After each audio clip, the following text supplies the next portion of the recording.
ஒரு தோல் மீண்டும் உடல் முழுக்க கொடுக்கப்பட்டு மீண்டும் பொசுக்கப்படும். அல்லாஹ்வினுடைய தண்டனை யோசித்து பாருங்கள். சாதாரணமாக இந்த தோல் ஒரு தீக்குச்சியினுடைய சிராய்ப்பை கூட தாங்க முடியாத ஒரு தோல், தீக்குச்சியினுடைய சிராய்ப்பை தாங்க முடியவில்லை, அதிகமான சூட்டை தாங்க முடியவில்லை. நாம் அணியக்கூடிய ஆடை கூட நம்முடைய தோள்களுக்கு எந்த விதமான பாதிப்புகளையும் ஏற்படுத்திவிடக் கூடாது என்பதற்காக காலங்களுக்கு தகுந்தாற் போல், நேரங்களுக்கு தகுந்தாற் போல் ஆடைகளை நாம் உடுத்திக் கொண்டிருக்கின்றோம். ஆனால் இந்த தோளுடைய நிலை என்ன தெரியுமா? இந்த தோளுடைய முடிவு என்ன தெரியுமா? நாளை இந்த தோல் தடிமனான ஆக்கப்பட்ட பிறகும் கூட இந்த தோலை அல்லாஹு தஆலா நரகத்தில், நரக நெருப்பில் பொசுக்கி பொசுக்கி வேதனை செய்யக்கூடியவனாக இருப்பான் என்று திருமறை குர்ஆனில் அல்லாஹு தஆலா சொல்லி காட்டுகின்றான்.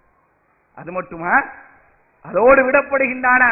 இந்த உலகத்தில் வாழக்கூடிய மனிதன் யார் அல்லாஹ்வுக்கும் அவருடைய தூதருக்கும் கட்டுப்படவில்லையோ, அல்லாஹ்விற்கு கட்டுப்பட்டு வாழவில்லையோ, அல்லாஹ்வுடைய தூதரை பின்பற்றாமல் நாங்கள் பின்பற்றுவதெல்லாம் மூதாதையவர்கள், முன்னோர்கள் அவர்களுடைய வழியைத்தான் பின்பற்றுவோம் என்று யார் யாரெல்லாம் இந்த உலகத்தில் வாழ்கின்றார்களோ, அன்பிற்குரியவர்களே, எத்தனையோ இஸ்லாமிய சமூக மக்கள் அன்றாடம் பார்க்கின்றோம், அன்றாடம் அவர்கள் நரகத்திற்கு போய் கொண்டிருக்கின்றார்களா என்று கவலைப்படக்கூடிய அளவிற்குத்தான் இன்றைக்கு இஸ்லாமிய சமூகத்துடைய நிலை இருக்கின்றது. அல்லாஹ்வுடைய வட்டளைகள் புறக்கணிக்கப்பட்டு, அல்லாஹ்வுடைய தூதருடைய வழிகாட்டுதல்கள் புறக்கணிக்கப்பட்டு எத்தனையோ சமூக மக்கள் அன்றாடம் நரகத்தினுடைய வாசலை நோக்கி போய் கொண்டிருக்கின்றார்கள். என் அருமை இஸ்லாமிய மக்களே, அல்லாஹ்வுடைய சொல்லை பின்பற்றுகின்றோமா? அல்லாஹ்வுடைய தூதருடைய வழிமுறைகளை நாம் பின்பற்றுகின்றோமா? யோசித்து பார்க்க வேண்டும். அல்லாஹ்வுடைய கட்டளையும் அல்லாஹ்வுடைய தூதருடைய வழிமுறையும் ஒரு மனிதன் புறக்கணித்தானே ஆனால் அவனுடைய நிலை என்ன தெரியுமா?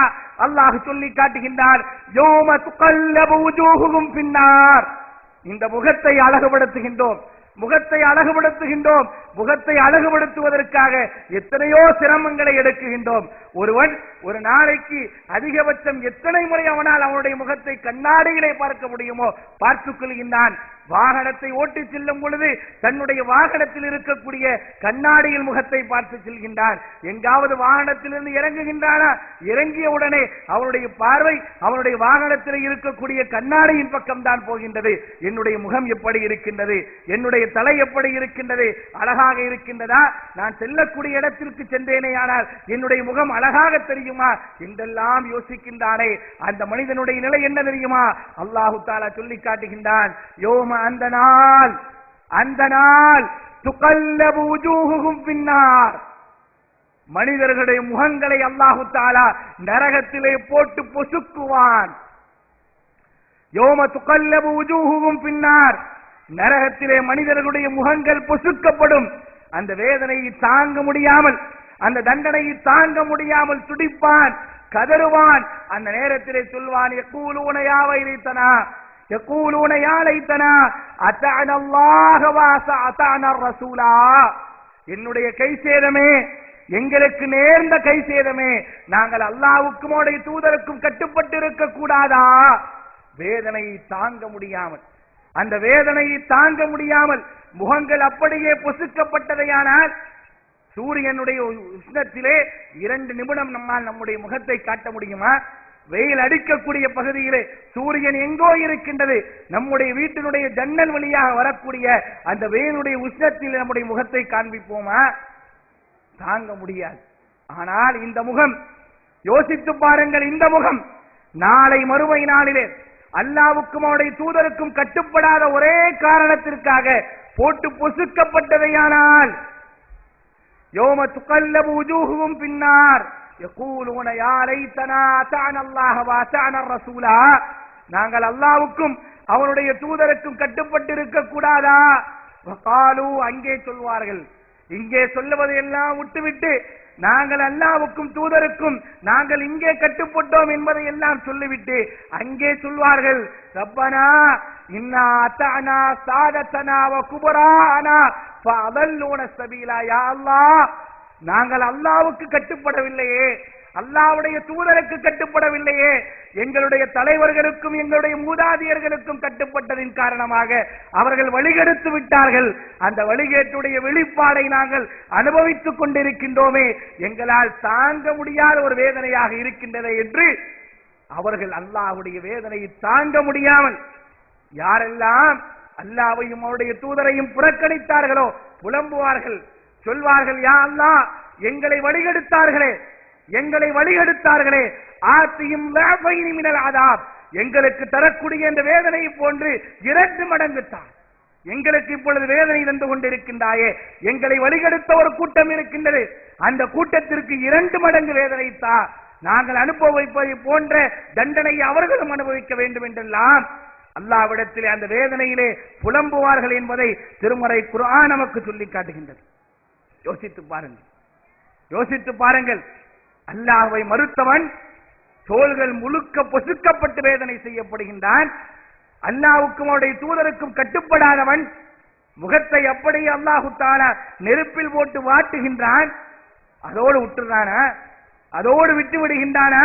அல்லாஹ் அடுத்து சொல்லி காட்டுகின்றான், உலகத்தில் வாழும் பொழுது சொத்துக்களை சுகங்களை எல்லாம் சேர்த்து வைத்துக் கொண்டு எல்லாம் என்னுடையது, என்னுடைய சொத்து, என்னுடைய சுகங்கள், என்னுடைய பொருளாதாரம், 1 இருந்தால் 2, 2 இருந்தால் 3, என்னுடைய வாழ்வாதாரத்திலே எனக்கு வரக்கூடிய வருமானங்களிலே ஏதேனும் சற்று குறைந்தால் கூட அல்லாஹ்வை ஏசக்கூடியவனாக, அல்லாஹ் என்னை இழிவுபடுத்தி விட்டான், அல்லாஹ் என்னை நாசமாக்கி விட்டான் என்றெல்லாம் புலம்பி சொத்துக்களை சேர்த்து வைத்து சுகங்களை சேர்த்து வைத்து நான் இந்த உலகத்தில் வசதி வாய்ப்போடு வாழுகின்றேன், என்னுடைய 5 தலைமுறைகளுக்கு என்னிடத்திலே சொத்து இருக்கின்றது, எந்த விதமான கவலையும் இல்லை என்று வாழ்கின்றார்களே, அவர்களுடைய நிலை என்ன? நாளை அல்லாஹு தஆலா அவர்களுக்கு எப்படிப்பட்ட தண்டனையை கொடுக்கின்றான் தெரியுமா? யௌம, அந்த நாள், யௌம யுஹ்மா அலைஹா ஃபீ நாரி ஜஹன்னம் ஃபதுக்வா பிஹா ஜிபாபுஹும் வஜுனூபுஹும் வலுஹூருஹும் ஹாதா மா கனஸ்தும் லிஅன்ஃபுசிக்கும் ஃபதூகு மா குன்தும் தக்னிசூன். சொத்தை சேர்த்து வைக்கிறீங்களா? தர்மங்கள் செய்யாமல் கஞ்சத்தனத்தோடும் கருமித்தனங்களோடும் சொத்துக்களை நீங்கள் சேர்த்து வைத்திருக்கின்றீர்களா? உங்களுக்கு என்ன தண்டனை தெரியுமா? அந்த நரகத்திலே அவைகள் போடப்பட்ட பிறகு, அவர்கள் எல்லாம் நரகத்தில் போடப்பட்ட பிறகு எவைகளெல்லாம் அவர்கள் சேர்த்து வைத்திருந்தார்களோ அதையெல்லாம் அல்லாஹு தஆலா உருக்குவான்.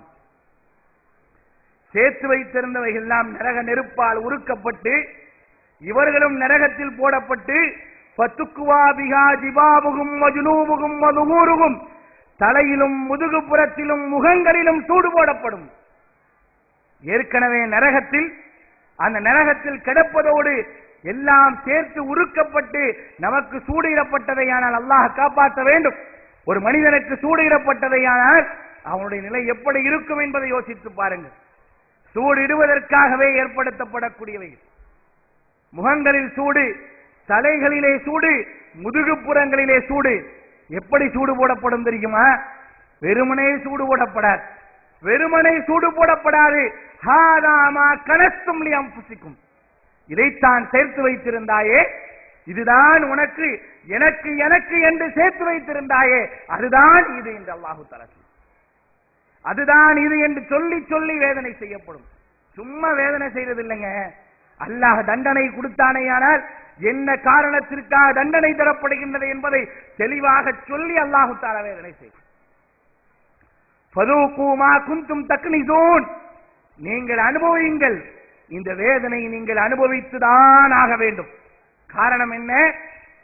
இதுதான் நீங்கள் சேர்த்து வைத்திருந்தவைகள். கஞ்சத்தனத்தோடு கருமித்தனத்தோடு எந்த விதமான ஜக்காத்துகளோ தர்மங்களோ தரப்படாமல் முழுமையாக சேர்த்து வைத்திருந்தீர்களே, அப்படிப்பட்ட அந்த கருமித்தனத்தின் காரணமாக, அந்த கஞ்சத்தனத்தின் காரணமாக உங்களுக்கு தரப்படக்கூடிய வேதனை யோசித்து பாருங்கள், அனுபவியுங்கள். ஃபதூகு மா குன்தும் தக்னிசூன் என்று அல்லாஹு தஆலா சொல்லி வேதனை செய்வானே, இந்த தண்டனைகளை நம்மால் தாங்க முடியுமா? இப்படிப்பட்ட ஒரு தண்டனைகள் நாம் செய்த குற்றத்திற்காக நமக்கு தரப்பட்டதையானால் நம்முடைய நிலை எப்படி இருக்கும் என்பதை யோசித்து பாருங்கள். அது மட்டுமல்ல, ஏராளமான தண்டனைகள். அல்லாஹ்வுடைய தண்டனைகளை மட்டும் பேச வேண்டுமையானால் படைத்த ரப்புல் ஆலமீனுடைய தண்டனைகளை வகை வகையாக பிரித்து நாள் முழுக்க ஒவ்வொருவருமாக அல்லாஹ்வினுடைய ஒவ்வொரு தண்டனையாக பேசலாம். அங்கே தரப்படக்கூடிய உணவுகள் எதுங்க உணவாக தரப்படும்? விதவிதமான உணவுகள், வெரைட்டியான ஃபுட்ஸ், சைனீஸில் இருந்து எனக்கு எது தேவையோ அதை அனைத்தையும் நான் உண்ணுகின்றேன். ஒரு ஹோட்டலுக்கு சென்றேனையானால் எதில் ஆரம்பிக்க வேண்டும் என்று எனக்கு தெரியும். எனக்கு நல்லாக சாப்பிடுவதற்கு எதை வைத்து ஆரம்பித்தால் என்னுடைய உணவுகள் நல்லபடியாக என்னுடைய வயிற்றுக்குள் இறங்கும் என்று தெரியும். சாப்பிட்ட பிறகு நான் சாப்பிட்ட உணவு செரிப்பதற்கு என்ன வழி இருக்கின்றதோ அதையும் நான் அங்கே வைத்துக் கொள்கின்றேன். எல்லாம் முடிச்சு சாப்பிட்டு வெளியே வரும்போது செரிக்கிறதுக்கான ஏற்பாடோடு தான் வெளியே வரும். அது நமக்கு பிடிச்சமான உணவு. அங்கே உணவு என்ன தெரியுமா? எது உணவாக தரப்படும்? மனிதன் அருவருக்கக்கூடிய, மனிதனால் அருவருத்து பார்க்கக்கூடிய சீல் அங்கே உணவு. சீல் இருக்கா இல்லையா? சீல், அந்த சீல் உணவாக தரப்படும். வலா தஆமுன் இல்லா மின் பரீஅ வலா தஆமுன் இல்லா மின் ரிஸ்லீன் லா யாக்குலுஹு இல்லா அல் காத்திஊன். பாவிகள் அதை அங்கே சாப்பிடுவார்களே, அந்த சீல் தான் உணவு. அல்லாஹ்வுடைய தூதர் ஸல்லல்லாஹு அலைஹி வஸல்லம் அவர்கள் சொல்லி காட்டுகின்றார்கள். அந்த சீலை எடுத்து ஒரே ஒரு வாளி, ரொம்பலாம் கிடையாது, ஒரு வாளியை எடுத்து பூமியில் ஊற்றப்பட்டதையானால் பூமி முழுக்க நாட்டம் எடுத்து விடும் என்று சொல்கின்றார்கள் அல்லாஹ்வுடைய தூதர். அப்படிப்பட்ட சீலை மனிதனுக்கு உணவாக தரப்படும். அதைதான் அவன் அங்கே உணவாக அருந்த வேண்டும் என்றெல்லாம் அல்லாஹு தஆலா தன்னுடைய திருமறையிலே ஏராளமான செய்திகளை சொல்லி காட்டுகின்றான். இறுதியாக ஒரே ஒரு செய்தியை சொல்லி என்னுடைய உரையை முடித்துக் கொள்கின்றேன். இப்படிப்பட்ட ஏராளமான தண்டனைகள் இறை மறுப்பாளர்களுக்கும், அல்லாஹ்வை மறுத்தவர்களுக்கும், அல்லாஹ்வை இணை வைத்தவர்களுக்கும், அல்லாஹ்வுடைய தூதருக்கு கட்டுப்படாதவர்களுக்கும் ஏராளமான தண்டனைகள் தரப்பட்டுக் கொண்டே இருக்கின்றதே. அதில் முக்கியமான ஒரு தண்டனை யாருக்கு தெரியுமா? அன்பிற்குரியவர்களை நாம் ஒவ்வொருவரும் யோசித்து பார்க்க வேண்டும். இந்த தண்டனை பற்றி அல்லாஹ்வுடைய தூதர் ஸல்லல்லாஹு அலைஹி வஸல்லம் அவர்கள் சொல்லி காட்டுகின்றார்கள். முஸ்லிமிலே 5713வது ஹதீஸாக பதிவு செய்யப்பட்டிருக்கின்றது. எத்தனையோ பேருக்கு நன்மையை ஏவுகின்றோம், பெருமையோடு நடக்காதே, கர்வத்தோடு நடக்காதே என்று எத்தனையோ உபதேசங்களை நாம் சொல்லிக் கொண்டிருக்கின்றோம். பல பேர்களை பார்த்து அவருடைய தவறுகளை சுட்டிக்காட்டிக் கொண்டிருக்கின்றோம், நன்மைகளை பலருக்கும் ஏவிக் கொண்டிருக்கின்றோம். ஆனால் அவைகளெல்லாம் என்ன தவறுகளை விட்டு மக்களை தடுக்கின்றோமோ, எந்த நன்மைகளை கொண்டு மக்களை ஏவுகின்றோமோ அதெல்லாம் நமக்கு இருக்கின்றதா என்று பார்க்க வேண்டும். எந்த நன்மையை நான் ஏவுகின்றேனோ அந்த நன்மையை செய்யக்கூடியவன் நானா? எந்த தீமையை விட்டு தடுக்கிறோனோ அந்த தீமையை விட்டு தவிர்ந்திருக்கின்றேனா என்று பார்க்க வேண்டும். இல்லை என்றால் இந்த செய்தி இறுதியான ஒரு செய்தி, எல்லோரும் சிந்தித்து பார்க்க வேண்டும். பலரும் பலருக்கு உபதேசம் செய்கின்றோம், மிக இலகுவாக செய்து விடுகின்றோம். ஆனால் இந்த உபதேசத்தை செய்யக்கூடிய, நன்மையை ஏவி தீமையை தடுக்கக்கூடிய ஒரு மனிதனுடைய நிலையை அல்லாஹ்வுடைய தூதர் சொல்லி காட்டுகின்றார்கள். சமிஅத்து ரசூலுல்லாஹி ஸல்லல்லாஹு அலைஹி வஸல்லம் யகூல், அல்லாஹ்வுடைய தூதர் ஸல்லல்லாஹு அலைஹி வஸல்லம் அவர்கள் சொல்ல நான் கேட்டிருக்கின்றேன். யூதா பிர்ரஜுலி யௌமல் கியாமா, நாளை மறுமை நாளில் ஒரு மனிதர் கொண்டு வரப்படுவார். ஃபயுல்கா ஃபின்னார், நரகத்திலே அவர் போடப்படுவார். ஃபதந்தலிகு அஃதாப வதனிஹி ஃபயதூர் பிஹா கமா யதூருல் ஹிமார், அவருடைய குடல்களை எல்லாம் கையில் சுமந்தவராக அந்த நரகத்தில் செக்கு மாடை போன்ற ஒரு கழுதையை போன்று சுற்றிக் கொண்டே இருப்பார். அல்லாஹ்வுடைய தூதர் சொல்லி காட்டுகிறார். கமா யதூருல் ஹிமார், பொறி சுமக்கக்கூடிய கழுதை எப்படி சுற்றி கொண்டிருக்குமோ அதே போன்று சுற்றி கொண்டிருப்பார். அவரை பார்த்த எல்லோருக்கும் ஆச்சரியம், நரகத்தில் கிடக்கக்கூடிய எல்லோருக்கும் ஆச்சரியம். நரகவாதிகள் எல்லாம் அவரிடத்திலே வருவார்கள், ஓடி வருவார்கள். இன்னாரே மாலக், உனக்கு என்ன ஆனது? நாங்கள் நரகத்தில் கிடக்கின்றோம், உனக்கு என்ன ஆனது? நீயும் நரகத்தில் கிடக்கின்றாயே. அலம் தகும்பில் மஅரூஃப், நன்மை ஏவியவர் நீ. யார்? உலகத்தில் நன்மையை சொன்னவர். அல்லாஹை வணங்குங்கள், அவனுடைய கட்டளை ஏற்றுக்கொள்ளுங்கள், அல்லாஹ் தடுத்தவற்றை தடுத்துக் கொள்ளுங்கள் என்று சொன்னவர் நீ. நல்லை செய்யுங்கள், நன்மைகளை எல்லாம் ஏவியர் அல்லவா நீ. அலம் தகும்பில் மஅரூஃப், நன்மையை சொன்னவர். வதன்ஹா அனில் முன்கர், தீமையை தடுத்தவர் அல்லவா நீ ஏன் இந்த நரகத்திலே இன்றைக்கு கிடக்கின்றாய்? உனக்கு என்ன நேர்ந்தது? ஏன் இப்படி கழுதையை போன்று உன்னுடைய குடல்களை சுமந்து கொண்டு சுத்திக் கொண்டிருப்பதற்கான காரணம் என்ன? அவர் சொல்வார், அன்பிற்குரியவர்களே, மிகப்பெரிய ஒரு அச்சத்தோடு இந்த செய்தியை நாம் பார்க்க வேண்டும். எத்தனையோ பேருக்கு நல்லதை ஏவுகின்றோம், எத்தனையோ பேருக்கு தீமைகளை தடுக்கின்றோம். என்னுடைய நிலை என்ன? நாளை அல்லாஹ்வுடைய சன்னிதானத்திலே நான் இது போன்ற ஒரு நிலைக்கு ஆளாக்கப்பட்டு விட்டேனேயானால் அதிலிருந்து மீள முடியுமா? அவர் சொல்கின்றார், சொல்லக்கூடிய வார்த்தை ஃபயக்கூலு பலா, நன்மை ஏவியவன் தான் நான், தீமையை தடுத்தவன் தான் நான். கது குன்து ஆமுர பில் மஅரூஃப், நன்மையை சொன்னேன், வலா ஆத்திஹி, ஆனால் அந்த நன்மையை நான் கொண்டு வரவில்லையே. நன்மையை சொன்னவன் தான் நான், ஆனால் அதை நான் கொண்டு வரவில்லை. வஅன்ஹா அனில் முன்கர், தீமையை தடுத்தேன், வஆத்திஹி, தீமையோடு இங்கே வந்திருக்கின்றேன் என்று சொல்வார். யாருக்கு இந்த நிலை? யார் இவர்? இணை மறுப்பாளரா? முஷ்ரிக்கா? முனாஃபிகா? இவர் யார்? இந்த செய்தியை நாம் யோசித்து பார்க்க வேண்டும். இந்த தண்டனை யாருக்கு வேண்டுமானாலும் வரலாம். அல்லாஹ் காப்பாற்ற வேண்டும். யாரெல்லாம் நன்மையை ஏவக்கூடியவர்களாக, யாரெல்லாம் தீமையை தடுக்கக்கூடியவர்களாக இருக்கின்றீர்களோ, அப்படி இருக்கக்கூடிய நாம் ஒவ்வொருவரும் என்ன நன்மை ஏவுகின்றோமோ அதை நம்முடைய வாழ்க்கையில் கொண்டு வந்து, என்ன தீமையை தடுத்திருக்கின்றோமோ அதை நாம் முழுமையாக தவிர்ந்திருந்தால் தான் இந்த வேதனையில் இருந்து நாம் தப்பிக்க முடியும். அல்லாஹ்வுடைய தூதர் சொன்ன ஒரு செய்தி. ஆக அன்பிற்குரியவர்களே, யோசித்து பாருங்கள். அல்லாஹ்வுடைய தண்டனை வேண்டுமா? அல்லாஹ்வுடைய கருணை வேண்டுமா? அல்லாஹ்வுடைய மன்னிப்பு வேண்டுமா? முடிவு செய்ய வேண்டியவர்கள் நாம். அல்லாஹ்வுடைய தண்டனையிலிருந்து எந்த ஒரு நிலையிலும் அல்லாஹ்வுடைய தண்டனைக்கு ஒரு மனிதன் ஆளாகிவிட்டானேயானால் ஈடேற்றமே அடைய முடியாது.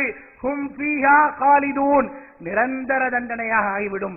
அந்த தண்டனையிலிருந்து தப்பித்து அல்லாஹ்வுடைய அருள் பெறக்கூடிய எல்லா வழிகளையும் எல்லா நிலைகளையும் தேடி சென்று பெற்று உண்மையான ஒரு முஸ்லிமாக, உலகத்தில் முஸ்லிமாக வாழ்ந்து மரணிக்கும் போது முஸ்லிமாக மரணித்து நாளை மறுமை நாளில் நல்லவர்களோடு எழுப்பப்பட்டு நாம் அல்லாஹ்வுடைய தூதரை அழைத்து, அல்லாஹ்வுடைய தூதரே, நீங்கள் தான் இறுதி தூதர், தூதர்களில் இறுதி செய்ய வந்தவர் நீங்கள் தான், மக்களுக்கெல்லாம் சேர்த்து அனுப்பப்பட்டவர், எங்களுக்காக பரிந்துரை செய்யுங்கள் என்று அழைத்து சென்று அல்லாஹ்வுடைய சிம்மாசனத்தினுடைய அந்த வளையத்தை தட்டி சொர்க்கத்திற்கு செல்லுங்கள் என்ற ஒரு சுப செய்தி சொல்லப்படுமே, அப்படிப்பட்ட அந்த சொர்க்கத்திலே நுழையக்கூடிய வாக்கியத்தை அல்லாஹ் தஆலா உங்களுக்கும் எனக்கும் தந்தல் புரிவானாக.